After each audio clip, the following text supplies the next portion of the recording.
A'udzubillahi minasyaitonirrajim. Bismillahirrahmanirrahim. Assalamualaikum warahmatullahi wabarakatuh. Alhamdulillahillazi bini'matihi tatimmus shalihat. Alladzi hadana lihaza wa ma kunna linahtadiya laula an hadanallah. Asyhadu an la ilaha illallah wahdahu la syarikalah. Wa asyhadu anna Muhammadan abduhu wa rasuluhu la nabiyya ba'dah. Allahumma salli wa sallim wa barik ala sayyidil karim sayyidina Muhammadin wa ala alihi wa ashabihi wa man tabi'ahu bi ihsan ila yaumil mab'asun. Subhanaka la ilma lana illa ma 'allamtana innaka antal alimul hakim. Rabbi israh li sadri wa yassir li amri wahlul 'uqdatam min lisani yafqahu qawli. Bapak hadirin jamaah salat subuh Masjid Jabalus Salam yang insyaallah dirahmati Allah Subhanahu wa taala. Kembali kita bersyukur kepada Allah di kesempatan subuh kali ini dengan mengucapkan alhamdulillahi rabbil alamin. Allah berikan keberkahan atas seluruh hajat, niat dan aktivitas kita diberkahi oleh Allah Subhanahu wa taala. Amin Allahumma amin. Salawat beriring salam senantiasa tercurah terlimpah teruntuk Nabi kita, Nabi besar Muhammad sallallahu alaihi wasallam. Kita sudah masuk daripada awal bulan Safar. Safar itu salah satu daripada banyak makna yang disebut di dalam Al-Quran adalah perjalanan. Oleh karena itu di bulan Safar orang-orang di Arab sudah mulai keluar dari rumahnya, dan banyak rumah-rumah yang kosong karena mereka sudah mulai berangkat untuk berdagang dan lain sebagainya. Kosongnya bulan Safar itu tidak menandakan bulan ini adalah bulan sial. Karena ada orang yang beranggapan bahwa bulan Safar itu adalah bulan sial, maka ini adalah tatoyur, beranggapan sial yang dilarang di dalam agama. Bahkan waktu subuh pun disebut dengan waktu Safar. Iza subhi wa iza subhi iza aspar. Dan apabila waktu subuh itu kata Allah sudah terbuka, karena mata sudah harus terbuka, aktivitas sudah harus terbuka. Safar itu perjalanan, maka orang yang berjalannya disebut musafir. Nah, dalam perjalanan kehidupan kita di dunia ini, manusia tidak akan lepas dari beberapa hal. Begitu yang disampaikan oleh Dr. Sofyan Hadi di dalam salah satu kitabnya yang membahas tentang rahasia kata di dalam Al-Quran Al-Karim. Yang pertama, manusia itu tidak bisa lepas dari rasa letih, lelah, capek. Pasti, karena manusia. Dalilnya Allah sebutkan di Quran di surat keempat An-Nisa di juz ke-5 di ayat ke-28, halamannya 83, barisnya kedua kanan atas Al-Quran Al-Karim. Ditutup dengan kalimat wa khuliqal insanu dha'ifa. Manusia itu kata Allah salah satu sifatnya lemah, mudah capek, mudah letih, mudah lelah. Ada masa ketika kita beribadah itu semangat. Inna likulli amalin sitrah. Ada masa ketika beramal itu semangat sekali. Ada masa pula walikulli sitrah fatrah, alas. Biasanya sebelum azan udah datang ke masjid. Ini sudah komat belum bergerak juga. Marah pula sama istrinya, kenapa aku tidak dibangunin deh? Abang pula tidur ngoroknya keras sekali, tak berani aku bangunkan. Aku nih kalau terlambat malu aku sama teman-teman deh, tidak sholat di masjid. Ada masa kadang memang capek, letih, lelah. Ada orang yang tiap sebelum tidur baca 1 juz, 2 juz. Ada masa baru nempel kasur, nempel bantal, tertidur. Ada masa tiap bangun malam tahajud minimal 2 rakaat, 4 rakaat. Ada masa udahlah dibangunkan Allah berkali-kali tiap malam suruh kencing, enggak juga tahajud. Kata Allah, aku bangunkan bukan untuk kencing, sujudlah kata Allah. Tapi ada masa manusia itu, kata Nabi, fatrah, futur bahasa Islamnya, merasa lemah, malas, capek dalam beribadah. Dan itu manusiawi. Kalau ada orang tahajudnya 10-20 rakaat tiap malam, tidak pernah tinggal 30 tahun berturut-turut, itu agak-agak aneh. Rasanya bukan manusia, malaikat. Nah, malaikat itu tidak ada rasa letih, tidak ada rasa lelah, tidak ada la ya'sunallah, tidak pernah bermaksiat. Tapi sebaliknya pula, kalau ada orang diajak ibadah tidak mau, diajak beramal tidak mau, diajak dekat ke Allah tidak mau, rasanya bukan manusia juga, setan mungkin. Setan tuh malasnya luar biasa. Jamaah yang dirahmati, diberkahi, dimuliakan Allah. Maka Nabi mengajarkan di kitab Bukhari di nomor hadis 6363, banyak-banyak baca doa, apalagi usia sudah di atas 40. Allahumma inni a'udzubika minal hammi wal hazan, wa a'udzubika minal ajzi wal kasal, wa a'udzubika minal jubni wal bukhl, wa a'udzubika min khalabatid daini wa qahrir rijal. Banyak-banyak baca doa itu, kata Nabi. Ya Allah, aku mohon perlindungan dari sifat ham, cemas akan masa depan. Anaknya baru lahir, sudah bertanya dengan istrinya, anak kita nanti kuliah di mana deh ya? Baru lahir anak tuh, udah mikir dia nanti mau kuliah di mana. Terlalu cemas akan masa depan. Nanti kalau dia nikah dapat anak enggak dia ya? Ada cucu enggak kita ya? Baru aja mau nikah udah mikirin cucu. Ham, terlalu cemas akan masa depan. Itu dari setan. Wal hazan, sedih, panas ngeluh, hujan ngeluh, mati lampu, kena hantam pula orang PLN. Tahun-tahun hidup di Balikpapan, mati lampu dia bilang. Ya, disumpah-sumpahnya orang PLN. Saya 4 tahun tinggal di Balikpapan ini Pak, baru merasakan mati lampu, dan saya merasa seperti pulang kampung. Karena di kampung saya itu Pak, sehari bisa mati lampu 7 kali sehari. Jadi menikmati kampung halaman. Alhamdulillah, mudah-mudahan tidak ada lagi yang pemadaman bergilir. Jamaah yang rahmati Allah Subhanahu wa taala, maka sifat sedih itu dikit-dikit mengeluh, dikit-dikit galau, itu adalah bagian daripada tipu daya setan untuk supaya manusia jauh dari Allah. Wa a'udzubika minal azli, lalu mohon perlindungan Allah dari sifat lemah, wal kasal, pemalas. Wa a'udzubika minal jubni wal bukhl, pengecut. Bukhl, pelit, sekek, medit, apalagi kikir, bakhil. Ketika datang sumbangan masjid, sulit kali uangnya keluar. Kita mau bangun menara, kita mau tambah sajadah, mikirnya lambat sekali. Tapi giliran lomba 17 Agustus, nomor 1 dia jadi panitia, nomor 1 dia keluar-keluar, aku nanti yang kasih makan seluruhnya.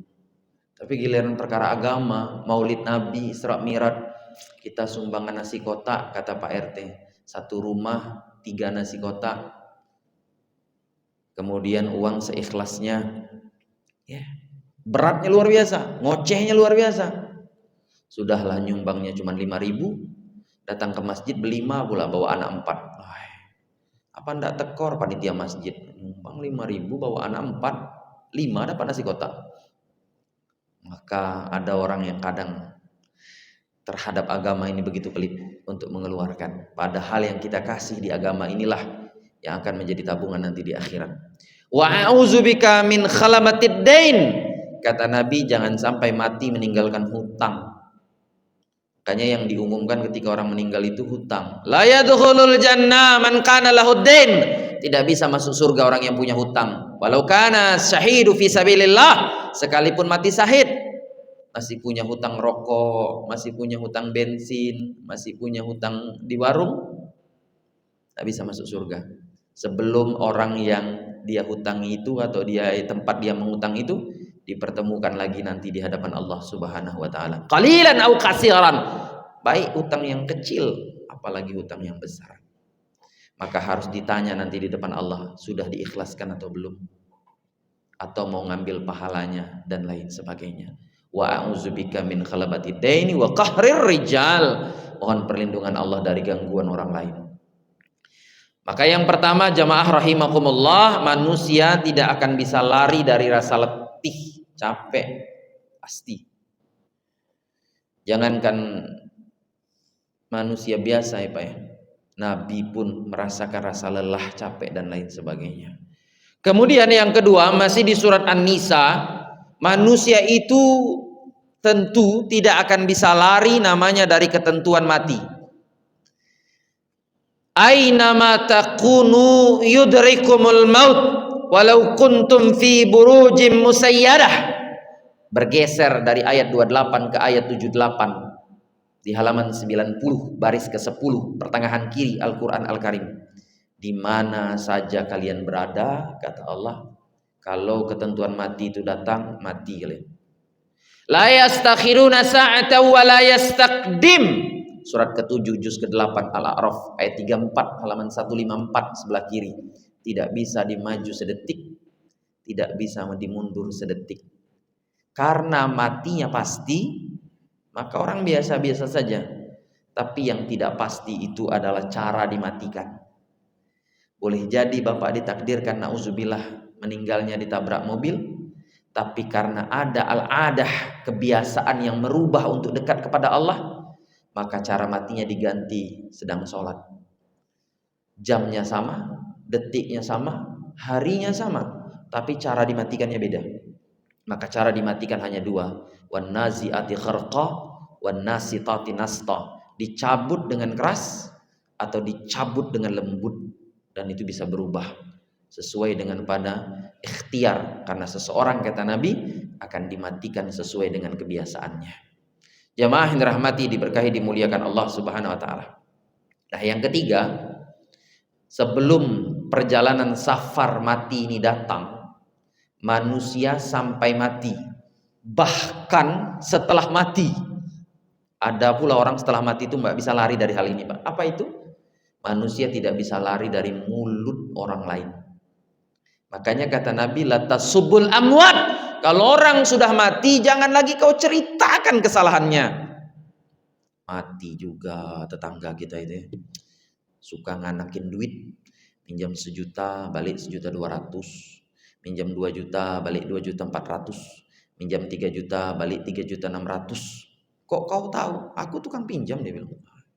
Sudahlah dia tukang pinjam, diomonginnya pula tetangganya yang mati itu. Ada orang yang sudah mati saja tidak selamat, Pak, dari mulut orang lain. Nah, berkenaan dengan itu, ada beberapa referensi di dalam Al-Quran yang berbicara tentang obat sesak dada, obat sakit hati, obat sesak dada yang diabadikan Allah di Quran surat ke-15 Al-Hijr juz ke-14 dari ayat 97 sampai ayat terakhir ayat 99, halamannya 267, barisnya keempat, posisinya sebelah kanan Al-Quran Al-Karim. Allah Subhanahu wa taala berfirman, walaqad na'lamu annaka yudiku sodruka bima yaqulun. Walaqad, kata Allah, 122 kali diulang di dalam Al-Quran. Tidaklah, kata para ulama tafsir, kalau ada ayat dibuka dengan kalimat walaqad, menunjukkan ini ayat tidak main-main. Maka Nabi kita, laqad kana lakum fi rasulillahi uswatun hasanah, laqad ja'akum rasulun min anfusikum, laqad khalaqnal insana fi ahsani takwim, dan sebagainya. Ini menunjukkan penegasan tingkat tertinggi. Kode itu benar-benar, Pak. Ditambah lam lagi, Itu double taukid. Makanya ketika iqomah, qad qamatis shalah, qad qamatis shalah, salat benar-benar akan didirikan, maka jangan main-main lagi. Maka itu rahasia daripada lafal iqomah menggunakan kata qad. Maka Allah ingin sampaikan, walaqad, aku paham betul, aku yakin betul, kata Allah, annaka yudik, dari kata doikun. Doikun itu artinya sempit. Hatimu sering sempit, hatimu sering sakit, hatimu sering sesak, kata Allah. Selama perjalanan hidup ini, kata Allah, aku yakin, aku tahu, kata Allah, hatimu sering sakit, hatimu sering sesak. Bima yakulun, gara-gara mulut orang lain. Ada yang sakit hati gara-gara mulut istrinya terlalu kencang. Istri itu ngomong sebenarnya nasihat semuanya, tapi yang salah itu kadang nadanya. Dek, buatin kopi, Dek. Apa kau enggak tahu di mana dapur, dia bilang. La ilaha illallah. Ya tahulah suaminya di mana dapur. Ya, sebenarnya dia mau bilang dia capek, cuman nadanya, penyampaiannya salah. Sakit hati lah. Atau sebaliknya pula, ada istri yang sakit hati dengan suaminya. Giliran minta duit, dia bilang, yang kemarin kemana aja duitnya? Tersinggung pula. Kau ini sudah kayak menteri keuangan, sudah dikasih masih ditanya lagi, busuk sikumu, dia bilang. Berkelahi. Kan rumah tangga itu, kata para pakar rumah tangga, 80% komunikasi. Kalau salah komunikasi nih, sakit berumah tangga. Ada yang tersinggung dengan mertua, ada yang tersinggung dengan anak, ada yang tersinggung dengan teman kantor, ada yang pindah masjid gara-gara tersinggung dengan pengurus masjid. Lewat dia, enggak sholat Pak, singgung. Manusia tidak akan bisa lari dari mulut orang lain, siapapun dia. Nah, kata Allah Subhanahu wa taala, semakin dekat dengan Allah, semakin besar ujiannya. Hasiban nasu ayyutraku ayyakulu amana wa hum la yuftanun. Tidak mungkin kalian berkata beriman sementara kalian tidak diberikan ujian yang lebih. Semakin dekat, semakin diuji. Oleh karena itu tidak ada nabi yang tidak diuji oleh Allah Subhanahu wa taala. Bahkan perjanjian-perjanjian Allah dengan nabi itu disebut dengan misaqan ghalizah, perjanjian berat. Al-Ahzab surah ke-33 juz ke-21 ayat ke-7, halamannya 419, baris pertama kanan atas. Ketika kami buat janji kepada para nabi, ketika kami buat janji kepada 5 nabi ulul azmi, wa minka wa min Nuh, Ibrahim, wa Musa, wa Isa bin Maryam, misaqan ghalizah, ayatnya ditutup dengan kalimat ini perjanjian, bukan sembarang perjanjian. Dan kata misaqan ghalizah itu tidak disebut kecuali hanya 3 kali dalam Quran. Pertama dengan nabi, kedua dengan Bani Israel yang melanggar sholat hari Sabtu, dan yang ketiga perjanjian akad nikah suami istri. Siapa orang yang melanggar perjanjian nikah, maka sama nasibnya dengan Bani Israel, kena laknat Allah Subhanahu wa taala. Kecuali ada masalah yang memang tidak bisa diselesaikan dan harus diselesaikan dengan perceraian. Jamaah rahimakumullah. Kalaulah kita coba mengingat sedikit Pak, bagaimana ada nabi yang punya perjalanan safar begitu panjang, harus menunggu 950 tahun. Nabi Nuh alaihissalam 950 tahun ceramah, pengikutnya tidak lebih 80 orang. Kalau 950 bagi 80, setahunnya 11 orang. Sebulan 1 orang. Bulan Ramadan mungkin libur. Allahu Akbar. Apa kata Nabi Nuh? Banyak sekali diceritakan. Di antaranya ketika Nabi Nuh bercerita dalam firman Allah Subhanahu wa taala di surat ke-71 Nuh di ayat ke-6, di ayat ke-5 ayat ke-6, halamannya 570 sebelah kiri. Apa kata Nabi Nuh? Falam yazidhum du'ai illa firara wa inni kullama da'aituhum taghfira lahum ja'alu asabi'ahum fi azanihim wastaghshaw syiyabahum wa asarru wastakbaru istikbara. Ketika aku mau ceramah, mereka lari. Ketika aku datang, ja'alu asabi'ahum fi azanihim, seolah-olah telinganya tidak mendengar. Sudah disampaikan, Ada ceramah habis subuh, ada ceramah malam ini, ada pengajian ini, pura-pura enggak dengar. Padahal enggak sibuk-sibuk juga di rumah, paling ngopi, makan sanggar, enggak ada juga mau berangkat cepat-cepat. Sudah diumumkan, enggak tergerak hatinya mau dengar. Nabi Nuh sudah merasakan itu. Wastaghshaw syiyabahum, putar arah, pura-pura enggak lihat masjid, pura-pura enggak lihat ada ustadznya. Bodoh amat. Berapa banyak Pak orang ketika ceramah matanya ke handphone. Coba lihat ketika khutbah Jumat. Kadang sudahlah duduk di sop pertama, buka Shopee COD pula. Lagi khutbah Jumat. La ilaha illallah. Coba kalau Bapak, tapi kalau Bapak-bapak ini jarang ya. Ngisi ceramah khutbah Jumat di SMA. Nggak ada yang nggak pegang handphone. Harusnya kan bisa kepala sekolahnya buat peraturan. Ketika sholat Jumat jangan pegang handphone. Inilah yang terjadi hari ini, Pak. Wastaghshaw syiyabahum wa asarru wastakbaru istikbara. Seolah yang mendengarkan ini lebih pintar. Sombongnya, nauzubillah, kata Allah. Maka ini yang dirasakan oleh Nabi Nuh alaihissalam. Lalu apa kata Nabi Nuh di surat Qamar ayat 10 halaman 529? Anni maghlubun fantasir. Ya Allah, aku nyerah. Kuat lagi ya Allah, 950 tahun nyerah aku ya Allah. Apa kata Allah? Wa fatahna abwabas sama wa jaa bima'il munhamir. Maka kami buka pintu langit ketika Nabi Nuh itu menyerah. Kami turunkan hujan tidak berhenti, bukan saja dari langit, tapi hujannya muncul dari dapur masing-masing. Dapur apa Ustaz? Yang jelas bukan dapur MBG Pak ya. Pokoknya muncul hujan dari dapur. Dari bawah, bukan saja dari atas. Ketika nyerah, puncaknya di mana? Istrinya durhaka, anaknya durhaka. Coba nanti buka surat Hud dari ayat 42 sampai 46, halaman 226 sampai 227. Ya bunayya, irkab ma'ana. Ketika Nabi Nuh sudah di atas kapal, apa kata Nabi Nuh? Nak, naik ke atas kapal, nak. Apa kata anaknya? Sa'awi lal jabal. Bodoh amat. Aku tidak mau naik kapal, aku akan lari ke gunung. Gunung mana nak? Terserah aku. Gunung Guntur, Gunung Malang, Gunung Kawi. Pokoknya aku lari ke gunung, kata anak Nabi Nuh. Pak, kalau orang lain membantah ucapan kita, teman kantor, teman masjid, kita masih biasa-biasa aja Pak. Tapi kalau anak kita yang membantah mulut kita Pak, sakit ya luar biasa.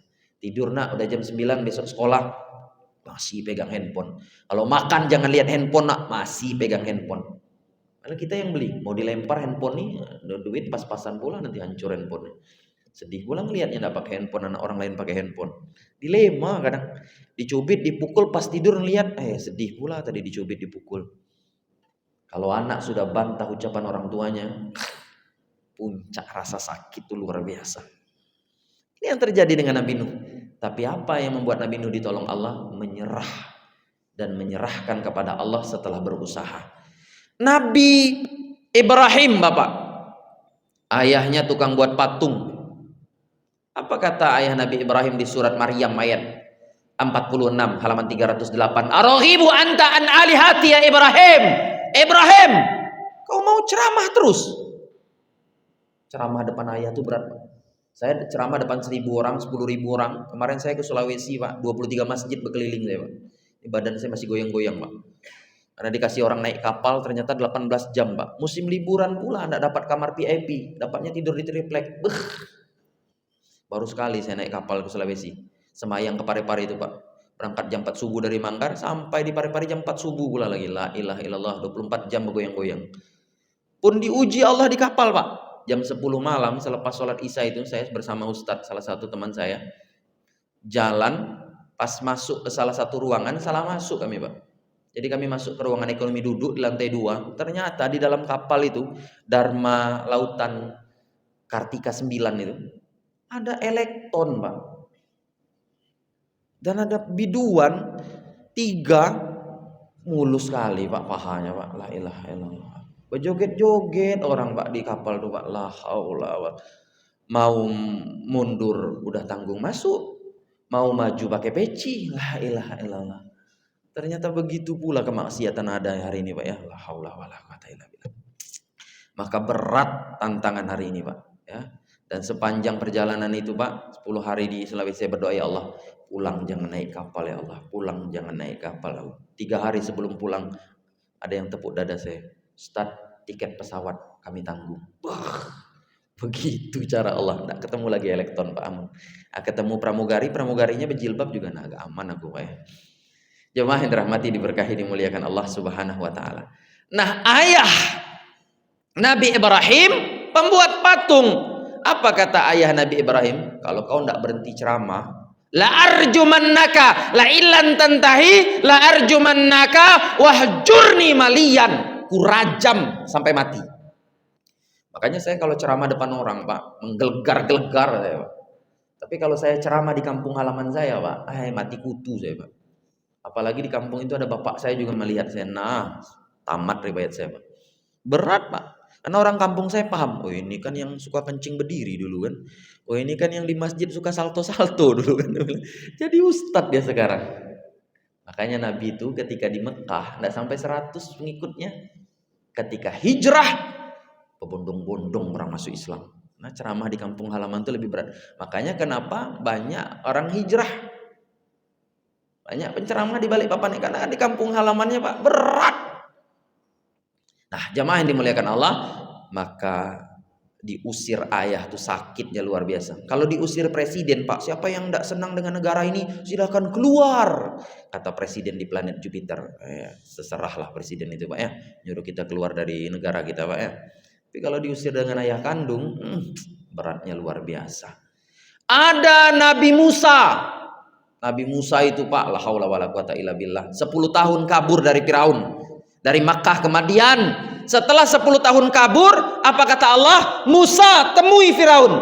Apa kata Nabi Musa? Mati aku. 10 tahun aku kabur. Firaun itu Pak, seburuk-buruk manusia, laknatullahu alaik, ada anak lahir dicek dulu, laki-laki atau perempuan. Kalau laki-laki, bunuh. Kalau perempuan biarkan hidup. Firaun itu menunggu anak lahir baru dibunuh. Hari ini Bapak, ada orang masih dalam kandungan sudah digugurkan. Lebih Firaun daripada Firaun. Gugurkan aja, makan nanas banyak-banyak dia bilang. Anak di luar pernikahan, anak haram. Mana ada anak haram? Pekerjaannya yang haram. Anaknya suci. Kullu mauludin yuladu alal fitrah. Hanya nasabnya tidak sampai ke bapaknya. Makanya kemarin saya jadi saksi nikah di Lakasa Borneo. Itu bapaknya tidak diketahui. Karena hamil di luar nikah dulu ibunya zaman punya anak perempuan pertama itu. Maka pakai wali hakim. Tidak bisa Pak. Ini kadang coblosnya kapan, binnya dibuat bapaknya. Nah, ini jadi masalah. Begitu hukum Islam mengajarkan. Nah jamaah yang dimuliakan Allah, apa kata Nabi Musa? Aku minta amalan ya Allah untuk ketemu Firaun. Itulah turun surat Toha ayat 25 sampai 28. Kata Allah, bacalah, Rabbi srohli sodri wa yassirli amri wahlul uqdatam min lisani yafqahu qauli. Kalau Bapak ketemu orang yang sulit diajak bicara, kalau Bapak ketemu orang yang sulit diajak diskusi, sebelum ketemu orang itu bacalah Rabbi srohli sodri wa yassirli amri wahlul uqdatam min lisani yafqahu qauli. Setelah dikasih amalan itu, apakah Nabi Musa langsung ketemu Firaun? Tidak. Apa kata Nabi Musa? Waja'alli waziran min ahli. Ya Allah, aku tidak mau ketemu Firaun sendirian. Aku ingin ada nabi yang sama denganku ikut menjadi wakil bersamaku. Kata Allah, kau minta nabi pula? Ya, biar setara dengan aku. Siapa kata Allah? Ayat 30-nya surat Toha. Harun akhi. Ya Allah, angkat kakak kandungku Harun jadi nabi. Nabi Harun jadi nabi karena orang dalam. Salah satu asbabnya. Maka Bapak jangan aneh. Kalau di zaman hari ini ada orang masuk sekolah jalur orang dalam. Jangan aneh kalau ada orang buat SIM, tidak perlu dia pakai tes-tes yang kalau dulu itu mutar-mutar di angka 8 itu kan. Tidak perlu dia tes kesehatan karena dia ada orang kenal. Bayarnya agak lebih mahal. Sehingga emak-emak banyak dapat SIM, belok ke kiri ratingnya ke kanan. Ketahuan SIM nembak kan.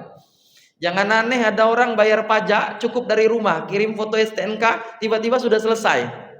Tambah dikit 75.000. uang pelicinnya, ada orang dalam. Tidak usah aneh. Nabi Musa menjadi asbab diangkatnya Nabi Harun menjadi Nabi Allah Subhanahu wa ta'ala. Maka kita Pak masuk surga butuh jalur orang dalam. Jalur apa itu? La yadkhulul jannah bi a'mal. Kata Allah, kalian tidak masuk surga dengan amal, walakin birahmah, tapi dengan rahmat. Dan orang yang paling banyak dapat rahmat Allah itu Nabiullah Muhammad sallallahu alaihi wasallam. Dan salah satu akses masuk surga itu kita dikenal oleh orang dalam, Nabi besar Muhammad sallallahu alaihi wasallam. Jamaah rahimakumullah. Nah, kemudian ada pula daripada kisah Nabi Yunus alaihissalam. Nabi Yunus seperti itu juga, Pak. Nabi Yunus itu pergi dari rumah dalam keadaan marah. Maka kalau marah kata Nabi, jangan kabur. Kalau marah iza ghadabta fajlis. Kalau marah dengan istri, dengan anak, duduk. Ambil wudu. Karena setan, al-ghadabu minasyaitan. Orang sedang marah itu setan yang sedang berkumpul. Jamaah rahimakumullah. Maka izzahaba mughadiban wa zannun izzahaba mughadiban. Ketika Nabi Yunus itu di Al-Anbiya 87 halaman 329 itu sebelah kanan berjalan dalam keadaan marah, justru dapat masalah, dilempar dari kapal. Kenapa Nabi Yunus itu lari, Pak? Karena berdakwah 33 tahun, pengikutnya cuma 2. Dakwahnya 33 tahun, yang ikut 2. Saya, Pak, kalau ngisi di Jabalus Salam BDS 1 ini, yang datang cuma 2, imam sama muadzin. Berhenti aku, Pak, datang sini. Ini rame, Pak. Ya. Ini 33 tahun Nabi Yunus, yang ikut cuma 2, Rubil dan Tanu. Kapok aku ya Allah berceramah katanya. Kabur aja aku ya Allah. Apakah selesai masalah dengan kabur? Enggak. Masuk dalam kapal, dibuang, masuk perut ikan paus, masuk pula paling dalam, sesak dadanya. Nah, di saat nabi-nabi sesak dada inilah Allah mengajarkan kepada Nabi Muhammad, alam nasrah laka sodrak, untuk melapangkan kau punya dada. Sodrun 44 kali di dalam Quran. Di dalamnya ada kolbun 132 kali di dalam Quran. Di dalamnya ada fuad 16 kali di dalam Quran. Di dalamnya ada lubun 16 kali di dalam Quran. Jagalah bagian paling luar sehingga paling dalam pun akan terjaga. Jagalah komunikasi dengan orang supaya tidak sulit berkehidupan ini. Yang tidak penting tidak usah diomongkan, yang tidak harus dikomentari tidak harus dikomentari, yang bukan menjadi bagian kita tidak usah sibuk-sibuk. Tidak usah protes kenapa Argentina bisa masuk Piala Dunia. Oh, gara-gara Messi anak pipa. Udahlah, terserahlah. Capek-capek kita mikirin itu. Nonton aja lah. Yang penting jangan taruhan. Taruhan haram, taruhan skor bola haram. Nggak bisa, haram. Jamaah yang rahmati, diberkahi, dimuliakan Allah Subhanahu wa taala. Maka ada filter obat yang dikasih Allah Subhanahu wa taala di surat Al-Hijr itu pula. Kalau ayat 97-nya berbicara dadamu pasti sesak, maka buka ayat 98 99-nya. 98-nya apa kata Allah? Fasabbih bihamdi rabbika, banyak-banyak bertasbih. Kalau lagi sesak dada, kalau lagi sakit hati gara-gara mulut orang lain, bertasbih. Makanya Nabi Yunus bisa keluar dari perut ikan paus. Kenapa? Falaula annahu kana minal musabbihin lalabisa fi batnihi ila yaumi yub'atsun. Kalaulah tidak Nabi Yunus itu bertasbih, Nabi Yunus berada di dalam perut ikan paus sampai hari kiamat. As-Saffat 143 144 halamannya 451. Tasbih. Man qala subhanallah wa bihamdih hina fi kulli yaum mi'ata marrah huttat khatayahu walau kana misla dabadil bahri. Kitab Sarah Sahih Bukhari 4605. Kata Nabi SAW, siapa orang yang membaca subhanallah wa bihamdih 100 kali setiap hari, maka diampuni dosanya walaupun sebanyak buih di lautan. Kapan bacanya? Sarah Sahih Muslim 2693. Hina yusbih wa hina yumsih. Sebelum subuh, sebelum maghrib, baca subhanallah wa bihamdi, subhanallahil azim, astaghfirullah. Wasbir ala ma yaquluna, wasabbih qabla tulu'i syamsi wa qabla ghurubiha wa min ana'il laili fasabbih wa atrafan nahar la'allaka tarda. Kata Allah di surat Toha ayat 130 halaman 320 itu, banyak-banyak bertasbih. Kalau kalian dengar mulut orang lain itu sebelum maghrib, sebelum subuh, tengah malam setelah tahajud, tengah zuhur setelah zuhur. 4 waktu kata Allah. Banyak-banyak bertasbih. Makanya 33 yang kita baca itu yang pertamanya adalah subhanallah, bertasbih kita. Kalau dihina orang, oh jelek, subhanallah. Oh penipu, subhanallah. Bertasbih banyak-banyak. Tidak usah dibalas. Wahjurhum hajran jamila. Balas dengan baik. Jangan pula disumpah. Mati kau, tabrakan kau di tengah jalan. Enggak. Sholli alaihim inna salataka sakanul lahum. Doakan orang yang menjelekkanmu. Doa itu akan balik kamu. Kalau kita doa jelek dia mati, Pak, kita yang mati duluan. Apa joget dia? Kalau kita doakan dia bangkrut, kita yang bangkrut duluan. Auzubillah. Subhanallah. Surah At-Taubah ayat 103. Jamaah rahimakumullah. Kemudian yang kedua, fasabbih bihamdi rabbika wa qun minas sajidin. Yang kedua, kalau kau sedang sesak dada, sakit dada, kata Allah, banyak-banyak sujud. Inna aqraba ma yakunul abdu min rabbih sajidin. Orang yang paling dekat dengan Allah itu orang yang banyak sujud. Kenapa Allah tidak bilang minas solihin? Karena banyak orang sholat, Pak, sujudnya berantakan. Banyak orang sholat itu dahinya tertutup, pecinya terlalu bawah, sehingga tidak sah menutup dari bagian 7 yang harus kena. Ada ilmunya. Ada orang yang perempuan sholat rambutnya keluar, sujudnya bermasalah. Ada orang yang sujud itu, Pak, seperti sujud anjing kata Nabi. Sikunya nyentuh lantai, nggak naik. Masalah sujudnya. Sepele kadang, sih banyak kayak gitu, Pak. Maka sujud itu penting. Sujud itu aksirud doa, perbanyak doa. Maka sujud terakhir kita kadang lebih panjang. Maka sujudnya diperbaiki kepada Allah Subhanahu wa taala, karena ketika itu kepala kita lebih rendah daripada pantat kita. Nauzubillah min dzalik. Dan yang terakhir, kata Allah Subhanahu wa taala masih di surat Al-Hijr di penutup ayatnya, wa'bud rabbaka hatta ya'tikal yakin. Kalau dadamu sesak, dadamu sakit, kata Allah, maka banyak-banyaklah engkau beribadah dengan menggapai ridho Allah hatta ya'tikal yakin, sampai datang kematian. Allah lagi-lagi tidak bilang sholat, Allah lagi-lagi tidak bilang puasa, Allah lagi-lagi tidak bilang zikir. Wa'bud, ibadahlah. Beribadah itu luas. Bekerjalah, berolahragalah, beraktivitaslah, apapun kegiatan kita, Pak, jangan tidak mendapatkan ridho dari Allah Subhanahu wa taala. Kurangilah hal-hal yang tidak bermanfaat, kurangilah hal-hal yang tidak penting, agar dada ini tenang. Karena yang bisa menghadap Allah yang tenang punya dada. Ya ayyatuhan nafsul mutmainnah, irji'i ila rabbiki radiyatan mardiyah fadkhuli fi ibadi wadkhuli jannati. Siapa orang yang bisa ketemu Allah? Yang ketika matinya tenang, santai, dia akan bertemu dengan Allah. Silahkan masuk ke dalam ridhoku, kata Allah. Silahkan masuk ke dalam surgaku, kata Allah Subhanahu wa taala. Sampai di sini ada yang ingin didiskusikan? Kalau tidak ada, kita tutup.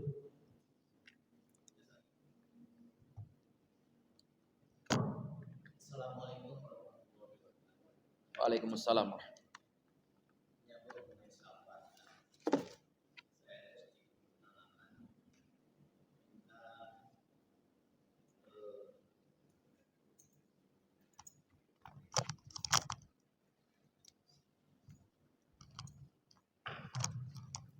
Minta suatu pengalaman ini bisa dijadikan atau mohon contoh-contoh dari Nabi ataupun sahabat. Jadi di waktu safar, biasanya safar ini rombongan satu bis itulah. Biasanya kami sholat duhur dan asar itu jamaah takdim qashar. Nah, ada sesuatu yang tidak bisa kami kerjakan, kami berjalan terus. Jaraknya itu jauh, cukup jauh ya. Saya dari Karanganyar ke Solo sampai di Masjid Syekh Zayed. Di luar udah kedengaran adzan nih, nanti udah datang waktu asar. Setelah itu kami semua di wudhunya kan di Syekh Zayed itu di bawah semua, jadi agak lama. Setelah sampai di tingkat 1, kita sudah sholat nih, sudah iqomah. Jadi Kita gimana nih? Ya semua pahamlah kita kan agamanya tidak mendetail, tidak tahu fikih-fikih yang baik. Sehingga salah satu kita berjamaah, kita sholat asar dulu. Terus kenapa alasannya? Karena tidak mungkin dalam satu masjid kita ada 2 jamaah. Yang satunya lagi teman-teman ada gini, wah kita duhur dulu, mana ada asar sebelum duhur. Nah dari situ mungkin saya perlu bimbingan, contoh mungkin Nabi atau sahabat apa yang pernah dilakukan apabila mendapati hal-hal seperti ini di waktu safar. Itu saja Ustaz. Mudah-mudahan pertanyaan ini walaupun pertanyaan enteng tapi penting bagi kami yang biasa safar. Demikian, wassalamualaikum warahmatullahi wabarakatuh. Waalaikumsalam warahmatullahi wabarakatuh. Kana Rasulullah sallallahu alaihi wasallam ayyuksiru salata inda safarihi wa hatta ihda wa isrina yauman. Pernah suatu ketika Nabi itu mengqasar salatnya sampai dengan 21 hari. Ibnu Abbas radhiyallahu anhu kama qala. Nabi sallallahu alaihi wasallam, setiap Nabi safar, dari berbagai macam riwayat-riwayat yang hasan maupun sahih, Nabi itu mengqasar salatnya ketika sudah keluar daripada perbatasan, menjamak di awal waktu itu tidak lebih banyak daripada mentakhir. Jadi memang ada kalanya jamak takdim, ada kalanya juga lebih banyak jamak takhir. Nah, disinilah ulama terjadi perselisihan pendapat, karena ada yang disebut dengan lihurmatil makan, menghormati tempat. Seperti contoh tadi, ketika kita datang ke masjid sudah waktu asar, sementara kita belum sholat zuhur, jamaahnya sedang sholat asar. Ada 2 kasus. Kalau orang masih sholat asar, maka lihurmatil makan, mengambil kemuliaan tempat, kemuliaan jamaah, ikut sholat asar. Ikut sholat asar 4 karena imamnya masih ada. Lalu pindah barisan, mengerjakan qashar 2 rakaat zuhur. Boleh. Kalau ketika datang sudah selesai asarnya, maka mengerjakan lihurmatil waqt. Kalau tadi lihurmatil makan, yang kedua lihurmatil waqt. Ini yang paling sahih kata para ulama, menghormati waktu. Maka zuhur dulu baru asar. Tapi tadi posisinya menghormati tempat, dan tempat asar dulu. Tetapi ketika asar sudah selesai, kita buat jamaah sendiri, maka yang lebih baik zuhurnya dulu baru asarnya. Ya, seperti jamaah haji, jamaah umroh yang biasa berangkat dari Madinah ke Mekah, itu biasanya sampainya di waktu Isya. Maka dia maghrib dulu 3, baru Isyanya 2. Seperti itu biasanya yang dikerjakan. Tapi kalaupun dibalik, ada beberapa pendapat yang memperbolehkan, tidak sampai mengharamkan. Tetapi kalau bertanya afdoliyah, maka sesuai dengan urutan daripada sholatnya. Zuhurnya dulu baru asar, maghribnya dulu baru isya. Seperti itu. Ada yang kurang, Pak?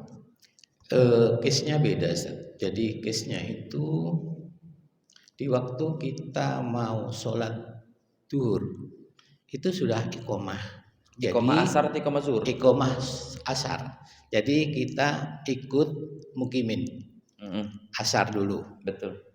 Setelah itu baru kita setelah salam kita mundur, kita jamak duhur dulu untuk bayar utang lah. Yeah. Nah sekarang bagaimana menjelaskan kepada teman-teman ini, kita nggak ada sholat asar sebelum kita sholat duhur. Ada salah satu itu, tapi karena kita seperti saya lah ya, kemampuan saya terbatas, ya udahlah nggak usah dipermasalahkan lagi, agar suatu saat kita tanya ke ustadz masing-masing. Jadi kita ngambil keputusan waktu itu, kita sholat asar mengikuti mukimin. Setelah itu kita bayar hutang duhurnya 2 rakaat qashar di belakang. Kita langsung mundur, kita bikin jamaah. Kita waktu asar, kenapa saya bisa sholat asar? Karena kita berpatokan bahwa dalam satu masjid tidak elok lah sampai 2 jamaah di situ. Itu jadi bagaimana saya untuk menjelaskan, tidak ada sholat, ada yang sebagian teman kita sholat duhur dulu, nggak ada asar. Bagaimana cara penjelasannya itu aja. Iya. Karena di zaman Nabi itu, Nabi Pak, saya belum ketemu, mungkin ada. Itu kalau qashar itu karena beda kasusnya ya, mampirnya bukan ke masjid-masjid. Jadi memang dulu rest area pun belum ada. Jadi kasus ini sedikit mungkin kalaupun ada kan. Jadi memang mengerjakannya di jalan. Kemudian yang mengerjakan di onta pun itu sholat sunnah, seperti sholat di kendaraan. Makanya sholat jamak qashar di pesawat itu dalam mazhab Syafi'i harus diganti, dikodok, karena dia hanya lihurmatil waqt, menghormati waktu saja, sementara tidak bisa menghadap kiblat karena kiblatnya di bawah. Itu beberapa dalil referensi. Nah, maka jawaban daripada teman-teman tadi, karena kita di dalam masjid, di masjid itu ada hukum yang berbeda. Pertama kata Nabi, kalau masuk masjid jangan langsung duduk, namanya ada tahiyatul masjid. Kemudian ada sedang imam dan kita sedang berada pada waktu asyar, dan kita diperbolehkan untuk ikut bersama karena memang secara makan tidak elok, walaupun boleh saja ada 2 imam dalam satu tempat yang bersamaan dalam waktu sholat. Nah itu la yakununa imamain fi makanil wahid, tidak baik melakukan tidak baik dalam satu tempat itu 2 imamnya. Maka kata Nabi, tidak baik satu rumah tangga 2 kepala keluarga. Makanya anak Nabi disuruh pisah rumah semua ketika sudah menikah. Nah, itu kias daripada dalilnya, ketika imamnya sedang ada, tidak elok, tidak baik, tidak disunahkan, tidak dianjurkan membuat jamaah sendiri. Nah, kalau temannya tidak mau, ya berarti ilmunya dangkal atau ngajinya belum sampai. Nah, dan kita tidak salah. Bapak bilang ikut asar dulu, tidak salah. Nanti baru jamak takhir juhurnya qashar 2, benar. Kalaupun mau nunggu orang selesai dulu, nongkrong-nongkrong misalnya di teras dulu, juga tidak berdosa. Karena safar itu Pak tidak wajib berjamaah, tidak wajib sholat Jumat, dan dapat pahala berjamaah. Tidak wajib, tidak sunnah juga qobliyah ba'diyah. Bapak naik bis ke IKN, tidak usah qobliyah ba'diyah, dapat pahala karena yakunu muqiman sahihan. Orang yang biasa sholat sunnah ketika safar, dia tidak bisa lagi qobliyah ba'diyah, maka dapat pahala yang sama. Cepat-cepat saja, karena orang mau cepat. Tapi kadang orang Indonesia ini kan banyak enggak enaknya, banyak malunya dan lain sebagainya, maka diperbolehkan. Jadi kalau nunggu orang selesai dulu boleh juga, nanti 2 zuhur 2 asar. Kalau mau langsung juga ya terserah, enggak juga jadi masalah. Tapi enggak bisa memaksakan karena pengetahuan ilmu yang mungkin berbeda-beda, guru yang berbeda-beda, cara penyampaian yang berbeda-beda sehingga pemahamannya berbeda-beda. Begitu saja. Terima kasih. Ada lagi?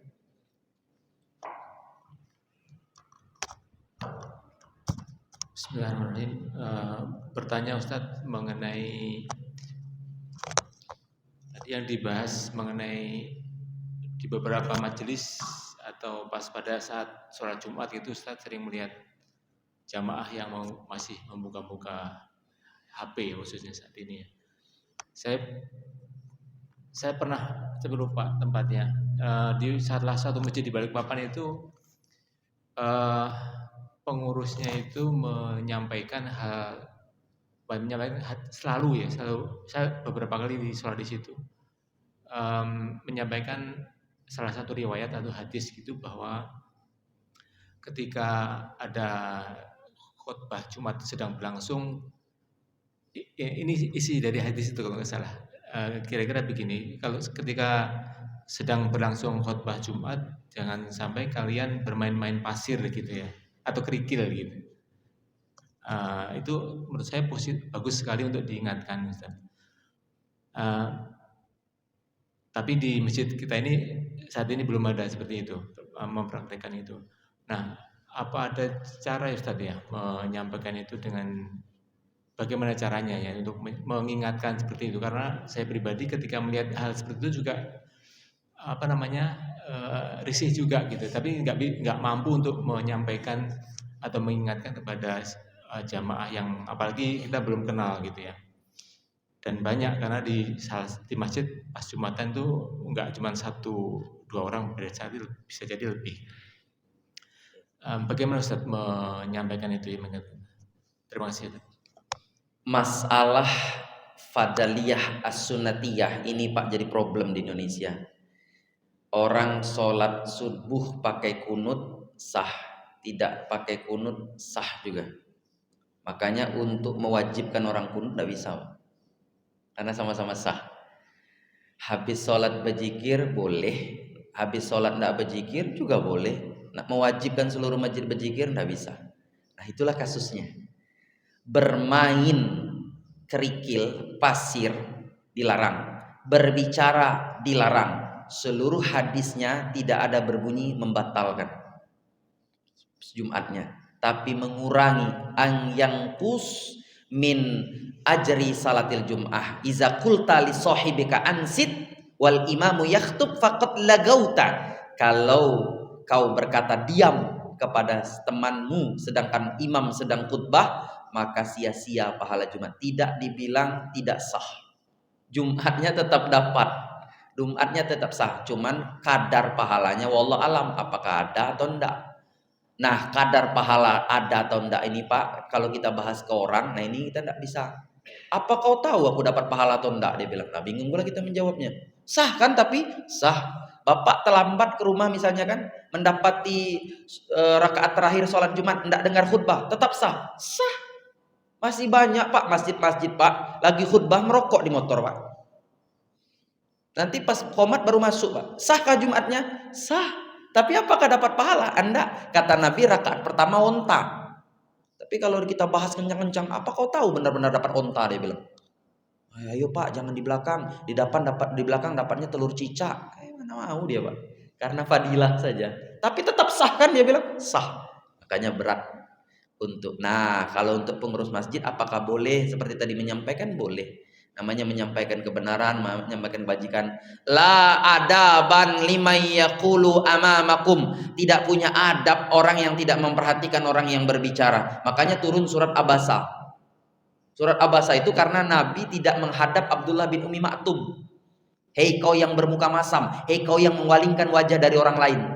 Maka Pak banyak Pak kajian. Mohon maaf Pak. Kajian subuh Pak, karena saya tidak ngisi di sini aja Pak.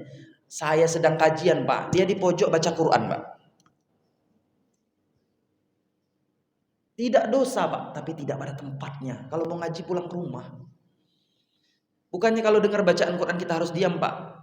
Ada itu Pak, sibuk dia, karena dia biasa ngamal. Ya tahu ada pengajian, nanti dululah. Atau pulang dulu, atau mungkin sembunyi dulu, atau di teras saja. Kadang sambil melirik-lirik matanya teman. Aku lirik juga mata dia. Apa kau bilang? Tidak dosa, cuman tidak pada tempatnya. Maka mewajibkan itu tidak pegang handphone itu memang berat Pak.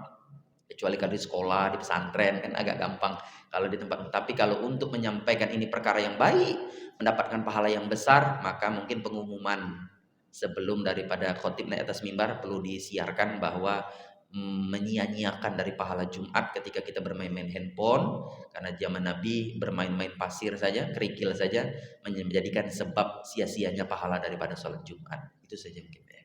Cukup. Ini saja yang bisa saya sampaikan. Mohon maaf atas kekurangan, mohon maaf atas kesalahan, mohon maaf atas ketersinggungan, mohon maaf atas kekeliruan. Kepada Allah Subhanahu wa taala saya minta ampun, kepada Bapak hadirin sekalian saya minta maaf. Semoga kita bisa saling menjadi saksi nanti di hadapan Allah Subhanahu wa taala. Subhanallah bihamdika, asyhadu alla ilaha illa anta, astaghfiruka wa atubu ilaik. Aqulu qouli hadza, wassalamualaikum warahmatullahi wabarakatuh.